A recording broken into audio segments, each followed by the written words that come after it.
Di po ba? Because if you allege that the arrest was illegal, then you have to prove that the arrest was illegal. Yes, Mr. Chair. He who averts must prove it. Tama rin po ba? Yes, Mr. Chair. Yes. And you do not agree with the ruling of the prosecutor insofar as explaining the repercussions of waiving or availing of Article 125. Well, Mr. Chair, this case is already filed in court and I am already bound by the sub judice rule. Okay. But in this jurisdiction, we're not bound by the sub judice rule. Yes, Mr. Chair, but Yes, as a lawyer, there are rulings I am. of the Supreme Court already that proves or that says that we are not bound by the sub judice rule in committee hearings of this House of Representatives. Yes, I agree, Mr. Chair. Yes, thank you. Because if you read the ruling, nandito naman po yung kwan eh. I do not know if you have read the resolution of the investigating prosecutor. Yes, Mr. Chair, I read it personally when it was emailed to us. Yes, and I would just like to emphasize that paragraph, and I would like to quote, "This undertaking were clearly discussed by the council. It pertains to the waiver of the rights. Before they voluntarily signed the waiver, the respondents were award-winning film director who graduated from a prestigious university. The other two respondents were both civil engineers and the other is a sales manager. It is impossible that they did not understand the contents of the request since their own lawyer assisted them in the process of signing them." That's the exact wordings of the resolution of the prosecutor or investigating prosecutor. Yun po yung kwan.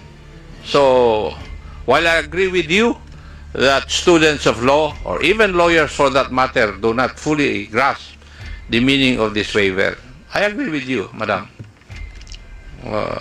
Pero, ito po ay kasama sa protocol, di po ba? At ginawa naman, pinagawa ng prosecutor na yung counsel of choice ipaliwanag bago pirmahan yung waiver na yon. That is the protocol, di po ba? Kasi I have been an investigator in my whole life at ginagawa talaga ito. Di po ba? Yes, Mr. Chair. So, yeah. So, nagawa naman yung prosecutor lahat ng protocol para maprotektahan yung karapatan ng mga accused. The way I look at it, yun ang kwan. Doon sa mga pulis, doon sa hot pursuit to be kwan, hindi naman kailangan na ilagay mo doon sa blatter na you're conducting hot pursuit. Hot pursuit is brought about because of the second instance where you can arrest a person without any warrant of arrest. Kaya intindihin po yun. Kasi palagi nyo ginagamit yung term na hot pursuit. Wala naman sa provision of law yung term na hot, or yung phrase na hot pursuit eh. Yeah. Thank you, Mr. Chair. Kasi thank you since so much. Itong kaso ay nasa korte na. Oo nga eh. So, doon na sila maglaban-laban. Thank you, Mr. I Chair. was listening intently, no, sa mga pinag-uusapan ng both lawyers, no. I was about to say something then na Duralex said Lex, no. I took up law also for 1 year eh. And the law may be hard, but still the law, di ba? Ang hirap eh, no. But we know maraming mga lapses dun sa procedure that we need to understand, especially dun sa attorney that convinced the four suspects to sign the waiver and thereby creating a solution for the hot pursuit. And it pains us, no? Dahil nga, of course, kung talagang walang kasalanan, dapat wala na sa kulungan. Pero kung may kasalanan, dapat nakakulong pa sila. That's the essence of democracy in this country, and we have to accept that. And our role in this committee is to find out yung lapses of the procedures of the police. We have seen, and that's the reason why we invited the NAPOLCOM and the ILG to somehow, yung the appreciation of the NAPOLCOM with regards to those, not provision, but the situation wherein the hot pursuit was established, and thereby the decision of the prosecutor was based on that narrative. So, can you kindly give us some inputs on this? Siguro unahin na muna natin sino, NAPOLCOM muna o DILG muna? DILG muna. O sige, DILG, please. Maraming salamat po, Mr. Chair. Base po sa mga narinig po natin ngayon po sa mga testimonya ng ating mga resource person. Unang-una po, ang unang komento ko po, gusto ko lang i-acknowledge din po yung ginawa ng ating PNP. Kasi kung yung nag-aaral nga po ng abogasiya, nahihirapan yun maintindihan, paano pa kaya po yung walang pinag-aralan? I'm a teacher po kasi, hindi ko kayang mapabayaan na mali yung pagkakaintindi. If there's something wrong with the answer or the explanation, I have to call it outright. So, I just want to make it clear, Mr. Chair, that nothing cures an illegal arrest. Okay? Wala pong makaka-cure doon.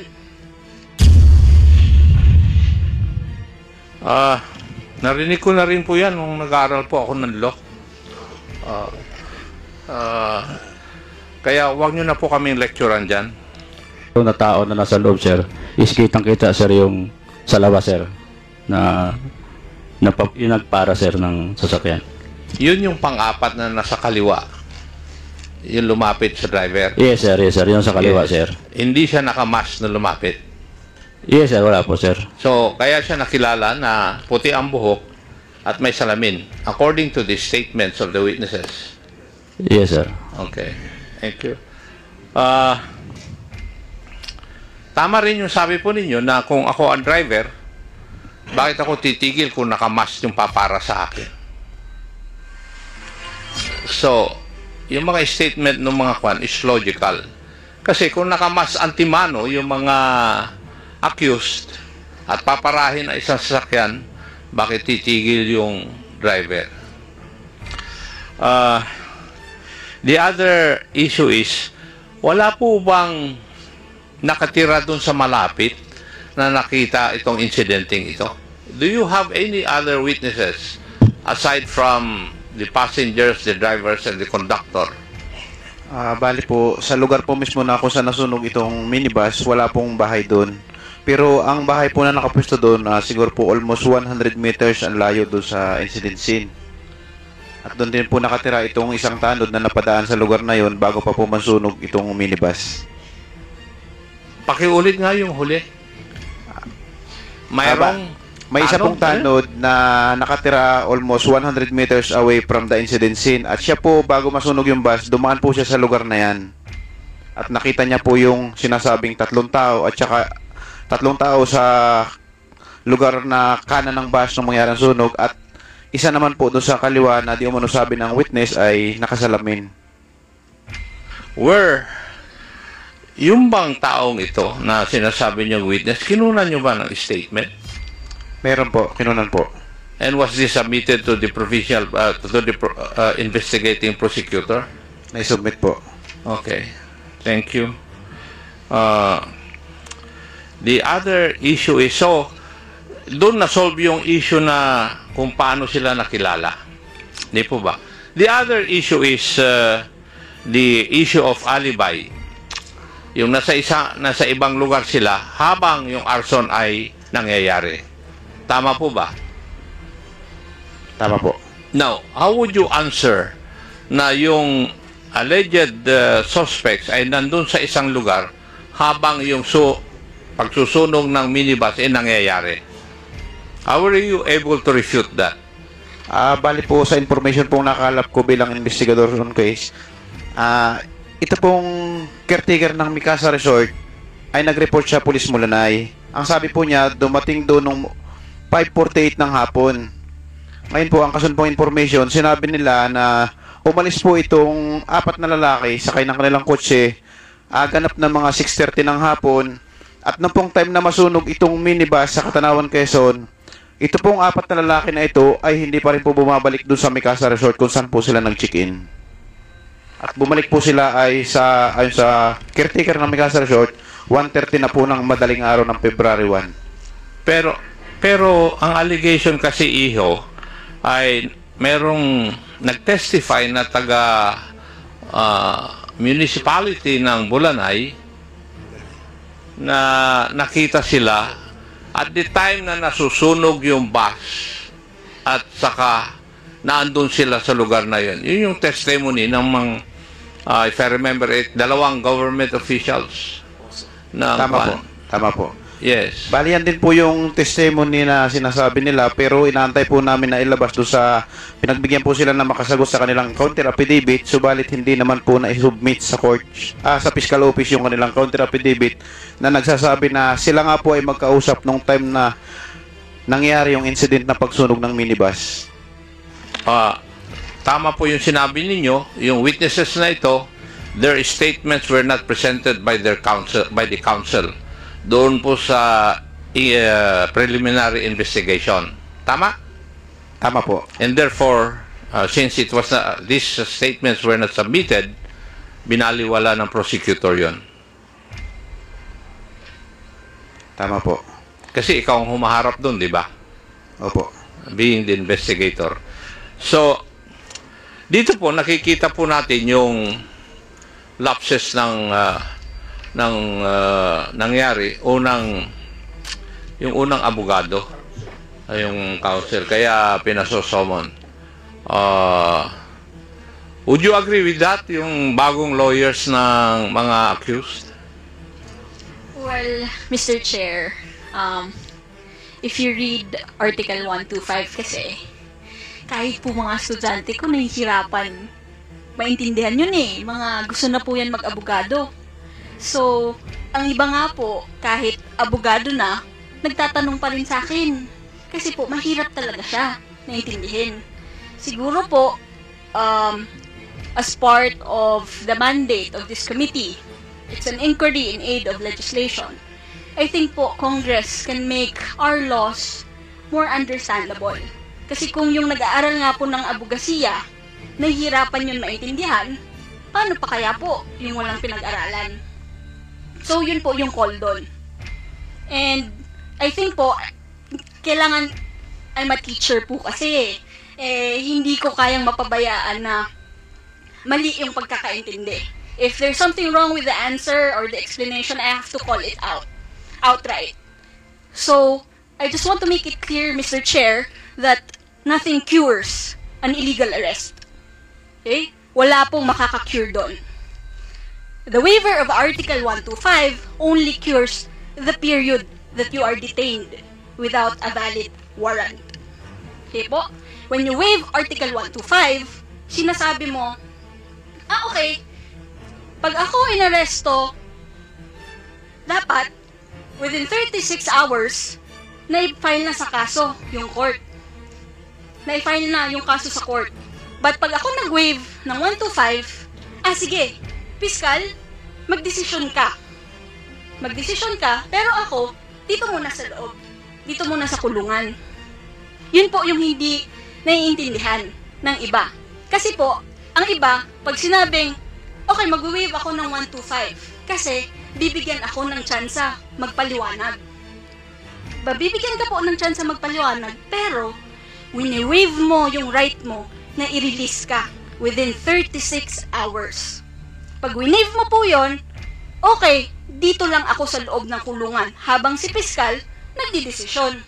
Yun po ang konsekwensya ng 125. I want to make it very clear po sa lahat ng mga estudyante ko, sa lahat ng law students, nothing cures an illegal arrest. Thank you, Mr. Chair. Narinig ko na rin po yan nung nag-aaral po ako ng law. Kaya wag nyo na po kaming lecturean dyan. Nothing cures an illegal arrest, but you have to prove that the arrest was illegal yet. Di po ba? Because if you allege that the arrest was illegal, then you have to prove that the arrest was illegal. Yes, Mr. He Chair. who averts must prove it. Tama rin po ba? Yes, Mr. Chair. Yes. And you do not agree with the ruling of the prosecutor insofar as explaining the repercussions of waiving or availing of Article 125. Well, Mr. Chair, this case is already filed in court and I am already bound by the sub judice rule. Okay. But in this jurisdiction, we're not bound by the sub judice rule. Yes, Mr. Chair, but Yes, as a lawyer, there are rulings I am. of the Supreme Court already that proves or that says that we are not bound by the sub judice rule in committee hearings of this House of Representatives. Yes, I agree, Mr. Chair. Yes, thank you. Because if you read the ruling, nandito naman po yung kwan eh. I do not know if you have read the resolution of the investigating prosecutor. Yes, Mr. Chair, I read it personally when it was emailed to us. Yes, and I would just like to emphasize that paragraph, and I would like to quote, "This undertaking were clearly discussed by their counsel. It pertains to the waiver of the rights. Before they voluntarily signed the waiver, the respondents were award-winning film director who graduated from a prestigious university. The other two respondents were both civil engineers and the other is a sales manager. It is impossible that they did not understand the contents of the request since their own lawyer assisted them in the process of signing them."